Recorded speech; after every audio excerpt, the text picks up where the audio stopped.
ఈ రోజు తీసుకున్న స్టాక్ ఎస్బీఐ లైఫ్. ఇది ఎందుకంటే ప్రీవియస్ డేస్ అన్ని బ్రేక్ చేసింది, అంటే హాల్ టైమ్ హై లో కంటిన్యూ గివింగ్ క్యాండిల్ తో ఫామ్ అవుతుంది. సో దీంట్లో ఆప్షన్స్ పోతుంది. సిఈ ఆప్షన్ తీసుకుంటాం పెద్ద ప్రైస్ దగ్గర. CE option 2120 CE. సో ఇప్పటి వరకు ఒక రేంజ్ ఫామ్ చేసి దాన్ని బ్రేక్ చేసిన కాబట్టి ఇక్కడ ఎంటర్ అవుతుంది. సో చూద్దాం. స్టాప్ లాస్ టార్గెట్ వచ్చేసి 1:2. మినిమం 1:2 వస్తేనే వెయిట్ చేస్తే, లేదంటే స్టాప్ లాస్. సో వెయిట్ చేయడం.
ఇది వివాద్ దగ్గర రిజెక్షన్ అయ్యి అప్సైడ్ అయినప్పుడు, అదేవిధంగా ఇప్పుడున్న హై బ్రేక్ చేసి వెళ్తేనే మంచి మూమెంట్ వస్తుంది.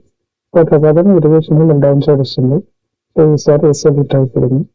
హిట్ అయితే ఈ రోజుకి ఇది క్లోజ్. So stop loss.